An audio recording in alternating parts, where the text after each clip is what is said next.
Hi all welcome back to our channel vlogs by Mala. Varamahalakshmi ಹಬ್ಬದ ಅಂತ ಹೇಳಿ ಈ ಕಡೆ ಸಹ 3 ಡೇಸ್ ಲೀವ್ ಸಿಕ್ಕಿತ್ತು. ಅದರಿಂದ ಮಕ್ಕಳನ್ನೆಲ್ಲ ಕರ್ಕೊಂಡು ಅಮ್ಮನ ಮನೆಗೆ ಬಂದೆ. ಈ ಕಡೆ ಅಂದ್ರೆ ನಾವು ಅಮ್ಮನ ಮನೆ ಇರೋದು full forest area, hill station. Almost ಎಲ್ಲ ಫುಲ್ ಕೂರ್ಗನ್ ಚಿಕ್ಕಮಗಳೂರು ವೈಬ್ ಸಿಗುತ್ತೆ. ಈ ಸೀಸನ್ ಅಲ್ಲಂತೂ ಬಂದ್ರೆ ಎಂಜಾಯ್ ಮಾಡ್ಬೋದು. ಇನ್ನು ಸ್ವಲ್ಪ ದೂರದಲ್ಲಿ ಹೋದ್ರೆ ಸ್ವಲ್ಪ ಲೈಕ್ ಫಾಲ್ಸ್ ಟೈಪ್ ಎಲ್ಲ ಇದೆ, ಆಮೇಲೆ ಡ್ಯಾಮ್ ಅದೆಲ್ಲ ಇದೆ, ನೋಡ್ಕೊಂಡು ಎಂಜಾಯ್ ಮಾಡ್ಬೋದು. ಇದು ಫುಲ್ ಫಾರೆಸ್ಟ್ ಏರಿಯಾ ಆಗಿರೋದ್ರಿಂದ ನಮ್ಗೆ ಏನೇ ಸ್ವಲ್ಪ ಎಕ್ಸ್ಪೆನ್ಸಿವ್ ಥಿಂಗ್ಸ್ ಎಲ್ಲ ಬೇಕು ಅಂದ್ರೆ ಕಾಡ್ ಬಿಟ್ಟು ಸ್ವಲ್ಪ ಟೌನ್ ಏರಿಯಾ ತುಂಬಾ ದೂರ ಇದೆ. ಆಲ್ಮೋಸ್ಟ್ 30 ಕಿಲೋಮೀಟರ್ಸ್ ಇದೆ ಒಂದ್ ಸೈಡ್ ಹೋದ್ರೆ. ಇನ್ನೊಂದ್ ಸೈಡ್ ಹೋದ್ರೆ ಒಂದು 15 ಕಿಲೋಮೀಟರ್ಸ್ ಇದೆ. ಅಷ್ಟೊಂದು ಟ್ರಾವೆಲ್ ಮಾಡಿ ಹೋಗ್ಬೇಕು. ನೋಡಿ ಅಲ್ಲಿ ದೂರದಲ್ಲಿ ಒಂದು ಯೆಲ್ಲೋ ಕಲರ್ ತೋಟ ಕಾಣಿಸ್ತಿದೆ ಅಲ್ವಾ, ಅದು ಸೇವಂತಿ ಗಿಡ ನಮ್ಮಪ್ಪ ಅವರು ತೋಟ ಮಾಡ್ತಿರೋದು. ಇವಾಗ ಹಬ್ಬದ ಸೀಸನ್ ಆಗಿರೋದ್ರಿಂದ ಸ್ವಲ್ಪ ಹೂವೆಲ್ಲ ರೇಟ್ ಸಿಕ್ಕಿತ್ತು. ಹಾಗೆ ಇನ್ನೇನು ಊರಿಗೆ ಬಂದು ಆಲ್ಮೋಸ್ಟ್ 3 ಡೇಸ್ ಆಯಿತು. ಇವತ್ತು ರಿಟರ್ನ್ ಹೋಗಬೇಕು. ಸೊ ನನ್ನ ತಮ್ಮ ಬಂದು ನಾನ್ ವೆಜ್ ಎತ್ಕೊಂಡು ಬರ್ತೀನಿ ಏನಾದರೂ ಮಾಡು ಅಂತ ಹೇಳ್ದ. ನಾನು ಸರಿ ಬಿರಿಯಾನಿ ಮಾಡೋಣ ಅಂಥೇಳಿ ಎಲ್ಲ ರೆಡಿ ಮಾಡ್ತಿದ್ದೀನಿ. ಬನ್ನಿ ಇವಾಗ ಅಡುಗೆ ಮಾಡೋಣ. ನಾನು ನಿಮಗೆ ಈ ವಿಡಿಯೋದಲ್ಲಿ ತೋರಿಸೋ ಜಾಗ ಬಂದು ನಮ್ಮಪ್ಪ ನಮ್ಮಮ್ಮ ಫಾಸ್ಟ್ ಫುಡ್ ಮಾಡ್ತಿದ್ರು. ಅಂದರೆ like egg rice, chicken rice, ಹಾಗೆ ಕಬಾಬ್ ಆ ಥರ ಸೇಲ್ ಮಾಡ್ತಿದ್ರು. ಮತ್ತು ನಾನ್ ವೆಜ್ ಚಿಕನ್ ಸಹ ಮಾರ್ತಿದ್ರು. ಅದಕ್ಕಂತಾನೆ ಈ ಶಾಪ್ನ ಅವರು ಒಂದು 5 ಇಯರ್ಸ್ ಬ್ಯಾಕ್ ಪರ್ಚೇಸ್ ಮಾಡಿದ್ರು. ಬಟ್ ಅವರು ಇರೋ ಮನೆ ಬಂದು ತುಂಬಾ ದೂರ ಇಲ್ಲಿಂದ, ಲೈಕ್ ಒಂದು 1/2 ಕಿಲೋಮೀಟರ್ ಬರುತ್ತೆ. ಅಲ್ಲಿಂದ ಇಲ್ಲಿಗೆ ಅಪ್ ಅಂಡ್ ಡೌನ್ ಮಾಡೋದಕ್ಕೆ ಸ್ವಲ್ಪ ದೂರ ಅಂತೇಳಿ ಇಲ್ಲಿ ಪಕ್ಕದಲ್ಲಿ ಸಹ ಒಂದು ರೂಮ್ ಕಟ್ಟಿದ್ದಾರೆ. ನೋಡಿಸ್ತೀನಿ ಬನ್ನಿ. ಈ ರೂಮ್ ನಲ್ಲೇ ನಮ್ಮಮ್ಮ ಕರ್ಟನ್ಸ್ ಎಲ್ಲ ಹಾಕಿ ಒಂದು ಮಿನಿ ದೇವ್ರ ಮನೆ ಮಾಡ್ಬಿಟ್ಟಿದ್ದಾರೆ. ತುಂಬಾ ದೇವ್ರ ಭಕ್ತರು ನಮ್ಮಪ್ಪ ನಮ್ಮಮ್ಮ ಇಬ್ರುನು. ನೋಡಿದ್ರೇನೆ ಗೊತ್ತಾಗುತ್ತೆ ನಿಮ್ಗೆ. ಇಲ್ಲೇ ಒಂದು ಬೀರು ಸಹ ಇಟ್ಕೊಂಡಿದ್ದಾರೆ. ಮತ್ತೆ ನಮ್ಮ ಮನೆ ಇರೋ ಅಲ್ಲಿ ನನ್ನ ತಮ್ಮ ಮಾತ್ರ ಸ್ಟೇ ಆಗಿರ್ತಾನೆ ಅಲ್ಲಿ. ಅವನು ಊಟಕ್ಕೆ ಮಾತ್ರ ಇಲ್ಲಿ ಬಂದು ಹೋಗ್ತಾನೆ. ಮಲ್ಕೊಳ್ಳೋದು ಮತ್ತೆ ಎಲ್ಲ ಇರೋದೆಲ್ಲ ಅಲ್ಲೇ ಅವನು. ಆ ಮನೆ ಸಹ ಇನ್ನೊಂದು ವಿಡಿಯೋದಲ್ಲಿ ತೋರ್ಸೋದಕ್ಕೆ ಟ್ರೈ ಮಾಡ್ತೀನಿ. ಆ ಮನೆ ಚೆನ್ನಾಗಿದೆ. ಈ ರೂಮ್ ಅರ್ಧ ಕಟ್ಟೋದಕ್ಕೆ ರೀಸನ್ನೇ ನಾವು ಬಂದಾಗ ಇಲ್ಲಿಗೆ ಅಲ್ಲಿಗೆ ಓಡಾಡೋದಕ್ಕೆ ಆಗೋದಿಲ್ಲ, ಒಂದ್ ಹತ್ರ ಇರ್ಬೋದು ಅಂತಾನೆ ಕಟ್ಟಿದ್ದು. ಹಾಗೆ ಇನ್ನೇನು ನನ್ನ ತಮ್ಮ ಚಿಕನ್ ಎಲ್ಲ ಮತ್ತೆ ಮಟನ್ ಎರಡು ತಂದಿದ್ದ. ಸರಿ ಚಿಕನ್ ಬಿರಿಯಾನಿ ಮಾಡಿಬಿಟ್ಟು ಮಟನ್ ಚಾಪ್ಸ್ ಮಾಡೋಣ ಅಂತೇಳಿ ರೆಡಿ ಮಾಡ್ತಿದ್ದೀನಿ. ಇಲ್ಲಿ ಬಿರಿಯಾನಿ ಮಾಡೋದಕ್ಕೆ ನಾನು ಒಂದು 100 ml ಆಯಿಲ್ ತಗೊಂಡಿದ್ದೀನಿ. 100 ml ಆಯಿಲ್ ತಗೊಂಡ್ಮೇಲೆ ಚೆನ್ನಾಗಿ ಬಿಸಿ ಆದ ನಂತರ ಒಂದು 5 ಏಲಕ್ಕಿ, ಒಂದು ಸ್ವಲ್ಪ ಚಕ್ಕೆ ಲವಂಗ ಆ್ಯಡ್ ಮಾಡ್ತಿದ್ದೀನಿ. ಇದು ಸ್ವಲ್ಪ ಸಿಡಿದ ನಂತರ ಈರುಳ್ಳಿ ಒಂದು 4 ಸೇರಿಸ್ಕೊಂಡಿದ್ದೀನಿ. ಈರುಳ್ಳಿ ಚೆನ್ನಾಗಿ ಕಲರ್ ಚೇಂಜ್ ಆಗೋವರೆಗೂ ಫ್ರೈ ಮಾಡ್ಕೊಳ್ಳೋಣ. ಈರುಳ್ಳಿ ಚೆನ್ನಾಗಿ ಚೇಂಜ್ ಆದ್ರೇ ಕಲರ್ ಟೇಸ್ಟ್ ಚೆನ್ನಾಗಿರೋದು. ಈಗ ಒಂದು 4 ರಿಂದ 5 ಹಸಿಮೆಣಸಿನ್ಕಾಯಿ ತಗೊಂಡಿದ್ದೀನಿ. ಅದಾದ ನಂತರ ಶುಂಠಿ ಬೆಳ್ಳುಳ್ಳಿ ಪೇಸ್ಟ್ ಒಂದು 2 ಟೇಬಲ್ ಸ್ಪೂನ್ ತಗೊಂಡಿದ್ದೀನಿ. ಇದು ಸಹ ಹಸಿ ವಾಸನೆ ಹೋಗೋವರೆಗೂ ಫ್ರೈ ಮಾಡ್ಕೊಂಡ್ಮೇಲೆ ಇಲ್ಲಿ ಖಾರದ ಪುಡಿ ತಗೊಂಡಿದ್ದೀನಿ. ಈ ಖಾರದಲ್ಲೇ ಕಲರ್ ಎಲ್ಲ ಬರುತ್ತೆ. ನಾನು ಯಾವುದೇ ಥರ ಕಲರ್ ಫುಡ್ಗೆ ಆ್ಯಡ್ ಮಾಡೋದಿಲ್ಲ. ಯಾಕಂದರೆ ಸಿಂಥೆಟಿಕ್ ಕಲರ್ ಎಲ್ಲ ಆ್ಯಡ್ ಮಾಡೋದ್ರಿಂದ ಆದಷ್ಟು ಕಾಯಿಲೆಗಳು ಬರೋದಕ್ಕೆ ಸಾಧ್ಯ ಇದೆ. ಅದರಿಂದ ಕಲರ್ಸ್ ಎಲ್ಲ ಆರ್ಟಿಫಿಷಿಯಲ್ ಕಲರ್ಸ್ ಆ್ಯಡ್ ಮಾಡೋದು ಬೇಡ. ಇಲ್ಲಿ ಖಾರದ ಪುಡಿಯಲ್ಲೇ ಆಲ್ಮೋಸ್ಟ್ ನಮಗೆ ಬಿರಿಯಾನಿಗೆ ಬೇಕಾಗಿರುವಷ್ಟು ಕಲರ್ ಬರುತ್ತೆ. ಈ ಖಾರದ ಪುಡಿ ಆ್ಯಡ್ ಮಾಡಿದ ನಂತರ ಒಂದು ಕೈ ಹಿಡಿಯಷ್ಟು ಕೊತ್ತಂಬರಿ ಸೊಪ್ಪು ಮತ್ತು ಪುದೀನ ಸೊಪ್ಪು ಆ್ಯಡ್ ಮಾಡಿದ್ದೀನಿ. ಇದು ಸಹ ಹಸಿ ವಾಸನೆ ಹೋಗೋವರೆಗೂ ಫ್ರೈ ಮಾಡಿಕೊಂಡು ಈಗ ಟೊಮೆಟೊ ಸೇರಿಸ್ಕೊತಿದ್ದೀನಿ. ಟೊಮೆಟೊ ಒಂದು 4 ಆದರೆ ಮೀಡಿಯಮ್ ಸೈಜ್ ತಗೊಂಡ್ರೆ ಸಾಕು. ಇದು ಟೊಮೆಟೊ ಸ್ವಲ್ಪ ಸಾಫ್ಟ್ ಆಗೋವರೆಗೂ ಫ್ರೈ ಮಾಡಿದರೆ ಸಾಕು. ನೀವೇನಾದ್ರೂ ಸಪೋಸ್ ಬಿರಿಯಾನಿಗೆ ಮೊಸರು ಆ್ಯಡ್ ಮಾಡ್ತೀವಿ ಅಂದ್ರೆ ಟೊಮೆಟೊ ಸ್ವಲ್ಪ ಕಮ್ಮಿಯಾಗಿ ತಗೊಳ್ಳಿ, ಯಾಕಂದ್ರೆ ಹುಳಿ ಜಾಸ್ತಿ ಆಗಿಬಿಡುತ್ತೆ. ಈಗ ಟೊಮೆಟೊ ಸ್ವಲ್ಪ ಸಾಫ್ಟ್ ಆದ ನಂತರ ಟೇಸ್ಟಿಗೆ ಬೇಕಾಗಿರುವಷ್ಟು ಉಪ್ಪು ಆ್ಯಡ್ ಮಾಡ್ಕೊಳ್ಳೋಣ. ಉಪ್ಪು ಆ್ಯಡ್ ಮಾಡಿದ ನಂತರ ಸ್ವಲ್ಪ ಹೊತ್ತು ಫ್ರೈ ಮಾಡಿ ಈಗ ಚಿಕನ್ ತಗೊತಿದ್ದೀನಿ. ಇಲ್ಲಿ ಚಿಕನ್ ಸೆಲೆಕ್ಷನ್ ಚೆನ್ನಾಗಿರಬೇಕು. ಯಾವಾಗಲೂ ಅಷ್ಟೇ ಚಿಕನ್ ಚೆನ್ನಾಗಿದ್ರೇನೆ ಬಿರಿಯಾನಿ ಆಗಲಿ ಗ್ರೇವಿ ಆಗಲಿ ಟೇಸ್ಟ್ ಚೆನ್ನಾಗಿ ಬರುತ್ತೆ.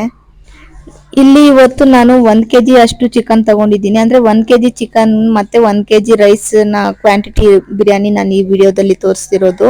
ಸಪೋಸ್ ನಿಮಗೆ ಮೆಜರ್ಮೆಂಟ್ಸ್ ಬೇಕಂದ್ರೆ ಡಿಸ್ಕ್ರಿಪ್ಷನ್ ಅಲ್ಲಿ ಕೊಟ್ಟಿರ್ತೀನಿ, ಚೆಕ್ ಮಾಡಿ ನೋಡಿ. ಈಗ ಟೊಮೆಟೊ ಸಾಫ್ಟ್ ಆಗಿದೆ. ಈ ಟೈಮ್ನಲ್ಲಿ ತೊಳೆದೆತ್ತಿಟ್ಟಿರೋ ಅಂತ ಚಿಕನ್ ಆ್ಯಡ್ ಮಾಡ್ಕೊಳ್ಳೋಣ. ಚಿಕನ್ ಎಲ್ಲ ಆ್ಯಡ್ ಮಾಡಿ ಆ ಮಸಾಲಾಸ್ ಎಲ್ಲ ಚೆನ್ನಾಗಿ ಬೈಂಡ್ ಆಗೋ ಥರ ಮಿಕ್ಸ್ ಮಾಡೋಣ. ಇಲ್ಲಿ ಪೀಸ್ ಸಹ ದೊಡ್ಡದಾಗಿದೆ. ಬಿರಿಯಾನಿ ಪೀಸ್ ಹಾಕ್ಸಿದೀವಿ. ಇನ್ನು ಸ್ವಲ್ಪ ಜನ ಸ್ವಲ್ಪ ಪೀಸ್ ಚಿಕ್ಕದಾಗ ಹಾಕೋಸ್ಕೊಂಡ್ ಬರ್ತಾರೆ. ಅವರು ಜಾಸ್ತಿ ಹೊತ್ತೆಲ್ಲ ಫ್ರೈ ಮಾಡಕ್ ಹೋಗ್ಬೇಡಿ, ಯಾಕಂದ್ರೆ ಪೀಸ್ ಎಲ್ಲ ಪುಡಿ ಪುಡಿ ಆಗ್ಬಿಡುತ್ತೆ. ಅದರಿಂದ ನೋಡಿ ಒಂದು 10 ನಿಮಿಷಕ್ಕೆ ಸ್ವಲ್ಪ ನೀರು ಬಿಟ್ಕೊಂಡಿದ್ದೆ ಚಿಕನ್ ಅಲ್ಲಿ. ಈ ಸಮಯದಲ್ಲಿ ಗರಂ ಮಸಾಲ ಮತ್ತೆ ಧನಿಯಾ ಪೌಡರ್ 1 ಟೇಬಲ್ ಸ್ಪೂನ್ ಆ್ಯಡ್ ಮಾಡಿದ್ದೀನಿ. ಇದೆಲ್ಲ ಆ್ಯಡ್ ಮಾಡಿ ಮತ್ತೆ ಇನ್ನೊಂದು 10 ನಿಮಿಷ ಚೆನ್ನಾಗಿ ಕುದಿಸ್ಕೊಳ್ಳೋಣ. ಯಾಕಂದ್ರೆ ಇದು ಪೀಸ್ ದೊಡ್ಡದಾಗಿರೋದ್ರಿಂದ ಮಸಾಲ ಚೆನ್ನಾಗಿ ಕಂಬೈನ್ ಆಗಬೇಕು. ಇಲ್ಲಿ ನಾನು ಇವತ್ತು ಬಿರಿಯಾನಿ ಮಾಡೋದಕ್ಕೆ ಬುಲೆಟ್ ಜೀರಾ ರೈಸ್ ತಗೊಂಡಿದ್ದೀನಿ. ಈ ರೈಸ್ ಅಲ್ಲಿ ಬಿರಿಯಾನಿ ಮಾಡಿದ್ರೆ ಟೇಸ್ಟ್ ಚೆನ್ನಾಗಿರುತ್ತೆ. ಕೆಲವರಿಗೆ ಬಾಸ್ಮತಿ ರೈಸ್ ಇಷ್ಟ ಆಗಿಲ್ಲ ಅಂದ್ರೆ ಈ ರೈಸ್ ನ ಚೂಸ್ ಮಾಡಿ. ಇದು ಟೇಸ್ಟ್ ಚೆನ್ನಾಗಿರುತ್ತೆ, ಹಾಗೆ ಅಕ್ಕಿ ಬೇಗ ಬ್ರೇಕ್ ಆಗಲ್ಲ, ಚೆನ್ನಾಗಿರುತ್ತೆ ಬಿರಿಯಾನಿ ಹಗಳಾಗ್ಲಾಗಿ. ಈಗ ಚಿಕನ್ ನಲ್ಲಿರುವ ಎಲ್ಲ ನೀರ್ ಬಿಟ್ಕೊಂಡು ಚಿಕನ್ಗೆ ಮಸಾಲಾಸ್ ಎಲ್ಲ ಚೆನ್ನಾಗಿ ಕೋಟ್ ಆಗಿದೆ. ನಿಮ್ಗೆ ನೋಡ್ತಾ ಇದ್ರಿ ವಿಡಿಯೋದಲ್ಲಿ ಗೊತ್ತಾಗುತ್ತೆ. ಈ ಟೈಮ್ ನಲ್ಲಿ ಅಕ್ಕಿ ಸೇರ್ಸ್ಕೊಂತಿದೀನಿ. ಅಕ್ಕಿ ಸೇರಿಸಿ ಇದ್ರ ಜೊತೆ ಒಂದ್ 2 ನಿಮಿಷ ಚೆನ್ನಾಗಿ ಮಿಕ್ಸ್ ಮಾಡೋಣ.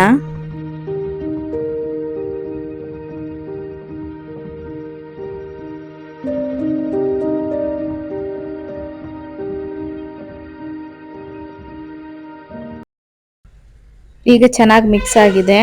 ಈ ಟೈಮ್ ನಲ್ಲಿ 1/2 ನೀರ್ ಸೇರಿಸ್ಕೊಳ್ಳೋಣ. ಈಗ 1 ಭಾಗದಷ್ಟು ಅಕ್ಕಿ ತಗೊಂಡಿದ್ರೆ 2 ಭಾಗ ಅಷ್ಟು ನೀರ್ ತಗೋಬೇಕು, 1:2 ರೇಷಿಯೋದಲ್ಲಿ. ಈಗ ನೀರ್ನ ಮತ್ತೆ ಅಕ್ಕಿ ಎಲ್ಲ ಚೆನ್ನಾಗಿ ಕಲಸಿ ಚೆನ್ನಾಗಿ ಕುದಿಯೋವರೆಗೂ ವೈಟ್ ಮಾಡೋಣ. ಈಗ ನೀರು ಕುದಿಯೋಕ್ ಬರ್ತಿದೆ. ಈ ಟೈಮ್ ನಲ್ಲಿ ಒಂದು ದೊಡ್ಡ ನಿಂಬೆ ಹಣ್ಣು ಸಹ ಸೇರಿಸ್ಕೊಳ್ಳೋಣ. ಹಾಗೇನೆ ನೀವೇನಾದ್ರೂ ಸಪೋಸ್ ಅವಾಗ್ಲೇ ಹೇಳ್ದಾಗೆ ಮೊಸರೇನಾದ್ರೂ ಬಿರಿಯಾನಿಗೆ ಸೇರ್ಸಿದ್ರೆ ಹಾಫ್ ನಿಂಬೆ ಹಣ್ಣು ತಗೊಂಡ್ರೇನೆ ಸಾಕು. ಹುಳಿ ಜಾಸ್ತಿ ಆಗ್ಬಿಡುತ್ತೆ, ಅದು ಒಂಥರ ಟೇಸ್ಟ್ ಚೆನ್ನಾಗಿರಲ್ಲ. ಹೀಗೆ ಫೈನಲ್ ಟಚ್ ಆಗಿ ಸ್ವಲ್ಪ ಕೊತ್ತಂಬರಿ ಮತ್ತೆ ಪುದೀನ ಸೇರಿಸ್ತಿದ್ದೀನಿ. ನೋಡಿ ಈಗ ಅಕ್ಕಿ ಚೆನ್ನಾಗಿ ಕುದೀತಿದೆ. ಈ ಅಕ್ಕಿ ಆಲ್ಮೋಸ್ಟ್ ಒಂದು 80% ಕುಕ್ ಆಗೋವರೆಗೂ ಲಿಡ್ ಕ್ಲೋಸ್ ಮಾಡೋದು ಬೇಡ, ಯಾಕಂದ್ರೆ ಬೇಗ ತಳ ಹಿಡಿದು ಬಿಡುತ್ತೆ. ಇದು ಒಂದು 80% ಕುಕ್ ಆಗಿದೆ ಅಂದಾಗ ತುಪ್ಪ ಸೇರಿಸ್ಕೊಳ್ಳೋಣ. ಇಲ್ಲಿ ನಾನು GRB ತುಪ್ಪ 1 ಟೇಬಲ್ ಸ್ಪೂನ್ ತಗೊಂತಿದ್ದೀನಿ. ಕೆಲವರು ನಾವು ಏಲಕ್ಕಿ ಮತ್ತೆ ಇದು ಚಕ್ಕೆ ಲವಂಗ ಆಡ್ ಮಾಡ್ತೀವಲ್ಲ, ಆ ಟೈಮಲ್ಲೇ ತುಪ್ಪ ಸೇರಿಸ್ಕೊತಾರೆ. ಸಪೋಸ್ ನಿಮ್ಗೆ ಏನಾದ್ರು ತುಪ್ಪದ ಘಮ ಇಷ್ಟ ಅಂದ್ರೆ ನೀವು ಸ್ವಲ್ಪ ಎಕ್ಸ್ಟ್ರಾನೇ ಸೇರಿಸ್ಕೋಬಹುದು. ಸ್ವಲ್ಪ ಮೈಲ್ಡ್ ಆಗಿ ಯೂಸ್ ಮಾಡೋರಾಗಿದ್ರೆ ಈ ಸಮಯದಲ್ಲಿ ಸೇರಿಸ್ಕೊಂಡ್ರೆ ಚೆನ್ನಾಗಿರುತ್ತೆ. ಅಂಡ್ ತುಪ್ಪ ಸೇರಿಸೋದ್ರಿಂದ ತಳ ಹಿಡಿಯೋದಿಲ್ಲ. ಈಗ ನೋಡಿ ಅಕ್ಕಿ ಎಲ್ಲ ಚೆನ್ನಾಗಿ ಬೆಂದಿದೆ. ಇನ್ನೇನು ಸ್ವಲ್ಪ ಒಂದು 10 ನಿಮಿಷ ಬೆಂದ್ರೆ ಸಾಕು ಅನ್ನೋ ಈ ಸ್ಟೇಜ್ ನಲ್ಲಿ ಲಿಡ್ ಕ್ಲೋಸ್ ಮಾಡೋಣ. ಲಿಡ್ ಕ್ಲೋಸ್ ಮಾಡಿ ಜಸ್ಟ್ 1 ವಿಷಲ್ ಬಂದ್ರೆ ಸಾಕು. ಈ ಸಮಯದಲ್ಲಿ ಫ್ಲೇಮ್ ನ ಯಾವುದೇ ಕಾರಣಕ್ಕೂ ಹೈ ಫ್ಲೇಮ್ ಇಡಬೇಡಿ, ಮೀಡಿಯಂ ಫ್ಲೇಮ್ ನಲ್ಲಿ ಇಟ್ಕೊಳ್ಳಿ. ಈಗ ಇನ್ನೇನ್ ಬಿರಿಯಾನಿ ರೆಡಿ ಆಗ್ತಿದ್ದಂಗೆ ನಮ್ಮಪ್ಪ ನಮ್ಮಮ್ಮ ಅವಾಗ್ಲೇನೆ ದೇವ್ರ ಪೂಜೆ ಮಾಡ್ಕೊಂಡ್ ಬರೋದಕ್ಕೆ ಇಲ್ಲಿ ಪಕ್ಕದಲ್ಲೇ ಒಂದ್ ದೇವಸ್ಥಾನಕ್ಕೆ ಹೋಗಿದ್ರು. ಅವರು ಸಹ ಬಂದ್ರು.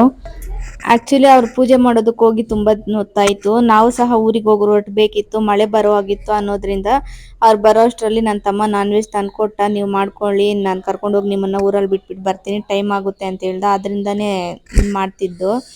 ಮತ್ತೆ ದೇವಸ್ಥಾನದಿಂದ ಬಂದ ತಕ್ಷಣ ನಮ್ಮಮ್ಮ ಇದು ಕುಂಕುಮ ಎಲ್ಲರಿಗೂ ಇಟ್ಬಿಟ್ಟು ಪ್ರಸಾದ ಕೊಡ್ತಿದ್ರು.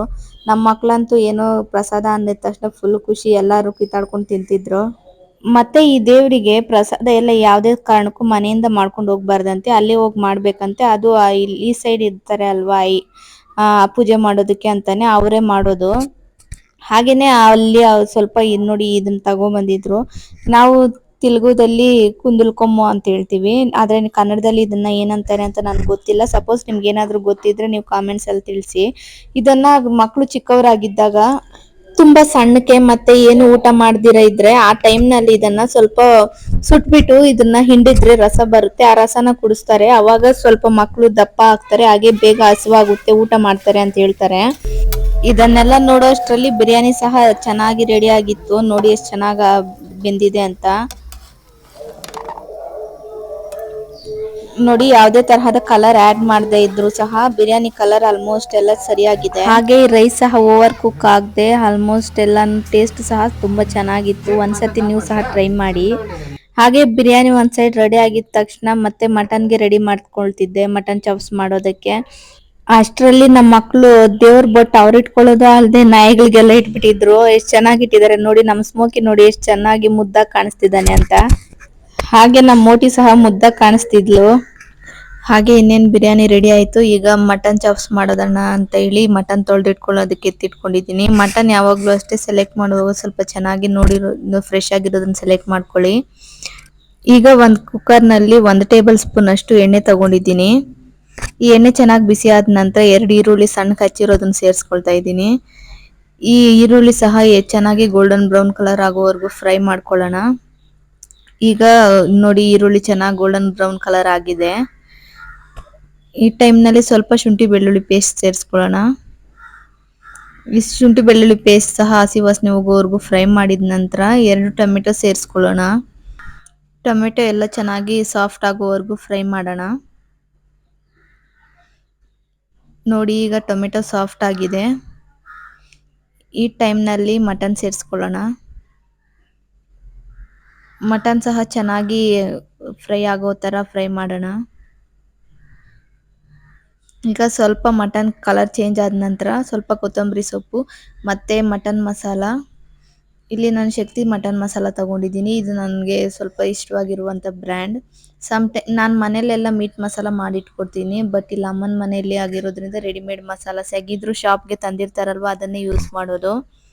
ಹಾಗೆ ಸ್ವಲ್ಪ ಖಾರದ ಪುಡಿ, ಅಂದ್ರೆ ನಮಗೆ ಖಾರ ಜಾಸ್ತಿ ಬೇಕಾದ್ರೆ ಜಾಸ್ತಿ ಆಡ್ ಮಾಡ್ಕೋಬಹುದು. ಮತ್ತೆ ಕೊತ್ತಂಬರಿ ಪುಡಿ, ಹಾಗೆ ರುಚಿಗೆ ತಕ್ಕಷ್ಟು ಉಪ್ಪು ಆಡ್ ಮಾಡಿ.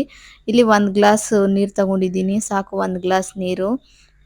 ಇದೆಲ್ಲನೂ ಚೆನ್ನಾಗಿ ಮಿಕ್ಸ್ ಮಾಡಿ ಲಿಡ್ ಕ್ಲೋಸ್ ಮಾಡಿ ಒಂದು 3 ರಿಂದ 4 ವಿಷಲ್ ಕೂಗಿಸಿದ್ರೆ ಟೇಸ್ಟಿಯಾಗಿರುವ ಮಟನ್ ಚಾಪ್ಸ್ ರೆಡಿ ಆಗುತ್ತೆ. ನೋಡಿ ಈ ಕನ್ಸಿಸ್ಟೆನ್ಸಿ ಇದ್ರೆ ಸಾಕು. ಮುದ್ದೆ, ಚಪಾತಿ, ದೋಸೆ, ಇಡ್ಲಿ ಎಲ್ಲದಕ್ಕೂ ಸಹ ಸೂಪರ್ ಕಾಂಬಿನೇಷನ್ ಸಖತ್ತಾಗಿರುತ್ತೆ. ಇನ್ನೇನ್ ಮಟನ್ ಮತ್ತೆ ಬಿರಿಯಾನಿ ಎಲ್ಲ ರೆಡಿ ಆಯ್ತು. ನಾವು ಸಹ ತಿನ್ಬಿಟ್ಟು ತಮ್ಮನ್ಗೂ ಸ್ವಲ್ಪ ಬಡಿಸಿ ಅದಾದ ನಂತರ ಮನೆ ಕಡೆ ಹೊರಟ್ವಿ. 2-3 ದಿನದಿಂದ ಮಕ್ಕಳ ಜೊತೆ ತುಂಬಾ ಚೆನ್ನಾಗಿದ್ರು ನಮ್ಮ ಅಪ್ಪ ಅಮ್ಮ. ಇವಾಗ ಮತ್ತೆ ಅವ್ರನ್ನ ಬಿಟ್ಟು ಊರಿಗೆ ಹೋಗ್ತಿದೀವಿ ಅಂದ್ರೆ ಅವ್ರನ್ನ ಪಾಪ ತುಂಬಾ ಬೇಜಾರ್ ಮಾಡ್ಕೊಂಡ್ರು. ಆದ್ರೂ ಏನ್ ಮಾಡ್ಬೋದು, ಮಕ್ಳಿಗೆ ಸ್ಕೂಲ್ ಇದೆ ಆದ್ರಿಂದ ಹೋಗ್ಬೇಕು. ಸಪೋಸ್ ಏನಾದ್ರು ಜಾಸ್ತಿ ದಿನ ಹಾಲಿಡೇಸ್ ಸಿಕ್ಕಿದ್ರೆ ಅಂತೂ ಇನ್ನೂ ಒಂದ್ 2-3 ದಿನ ಇದ್ದೇ ಹೋಗ್ತಿದ್ವಿ. ಪಾಪ ನಮ್ಮಮ್ಮ ಮತ್ತೆ ಮನೆಗ್ ಹೋಗಿ ಏನ್ ಮಾಡಿ ತಿಂತೀರಾ ಅಂತ ಹೇಳಿ ಮಾಡಿರೋದನ್ನೆಲ್ಲ ಮತ್ತೆ ನಮ್ಗೆ ಬಾಕ್ಸ್ ಕಟ್ಕೊಟ್ರು. ನೈಟ್ ಹೋಗಿ ಅದನ್ನೇ ತಿನ್ಕೊಳ್ಳಿ, ನೆಕ್ಸ್ಟ್ ಡೇ ಮಾರ್ನಿಂಗ್ ಬೇಕಾದ್ರೆ ಏನಾದ್ರು ಮಾಡ್ಕೊಳ್ಳಿ ಅಂತ. ಕಾರ್ ಸ್ಟಾರ್ಟ್ ಮಾಡಿ ಸ್ವಲ್ಪ ದೂರ ಹೋದ್ವೋ ಇಲ್ವೋ ಅಷ್ಟರಲ್ಲಿ ಸರಿಯಾದ ಮಳೆನಲ್ಲೇ ಹೋಗ್ಬೇಕಾಯ್ತು. ಆಲ್ಮೋಸ್ಟ್ 30 ಕಿಲೋಮೀಟರ್ಸ್ ಕಾಡಲ್ಲಿ ಮಳೆಯಲ್ಲಿ ಹೋಗ್ಬೇಕಂದ್ರೆ ಯಾವ ತರ ಅಲ್ವಾ, ಸ್ವಲ್ಪ ಭಯ. ಅದು ಬೇರೆ ಈ ಮಳೆ ಟೈಮ್ ನಲ್ಲಿ ಕಾಡಾನೆ ಎಲ್ಲ ರೋಡ್ ಸೈಡ್ ಇರುತ್ತೆ. ಸ್ವಲ್ಪ ಭಯದಿಂದಾನೇ ಊರ್ ಕಡೆ ಹೊರಟ್ವಿ. ನೋಡಿ ಇದು ಕಾಡಿನ ಮಧ್ಯದಲ್ಲಿ ಇರುವಂತ ದೊಡ್ಡ ಕೆರೆ. ಈ ಕೆರೆನಲ್ಲೇ ತುಂಬಾ ಟೈಮ್ ನಾವು ಆನೆ ನೋಡಿರೋದು. ಅದು ಮಧ್ಯಾಹ್ನ ಸಮಯದಲ್ಲಿ ಎಲ್ಲ ನೀರ್ ಕುಡಿಯೋದಕ್ ಬರುತ್ತೆ. ಈ ಬೇಸಿಗೆ ಕಾಲದಲ್ಲಂತೂ ಡೈಲಿ ನೋಡ್ಬೋದು ಇಲ್ಲಿ ನಾವು ಆನೆಗಳನ್ನ. ಇದೇ ಮೇನ್ ಸ್ಪಾಟ್ ಅವುಗಳಿಗೆ, ಅಂದ್ರೆ ವಾಟರ್ ಬೇಸಿಸ್ ಮೇಲೆ ಅವಳಿಗೆ ಇರುವಂತ ಕೆರೆ ಅಂದ್ರೆ ಇದೊಂದೇ. ಈ ಮಳೆಗಾಲದಲ್ಲಿ ಅಂದ್ರೆ ಎಲ್ಲಂದ್ರೆ ಅಲ್ಲಿ ನೀರು ಇರುತ್ತೆ, ಅಲ್ಲೇ ಕುಡ್ಕೊಂಡು ಇದ್ದೋಗುತ್ತೆ. ಬಟ್ ಬೇಸಿಗೆ ಕಾಲದಲ್ಲಿ ಪಾಪ ಅವು ಸಹ ಏನ್ ಮಾಡೋದಕ್ಕಾಗುತ್ತೆ,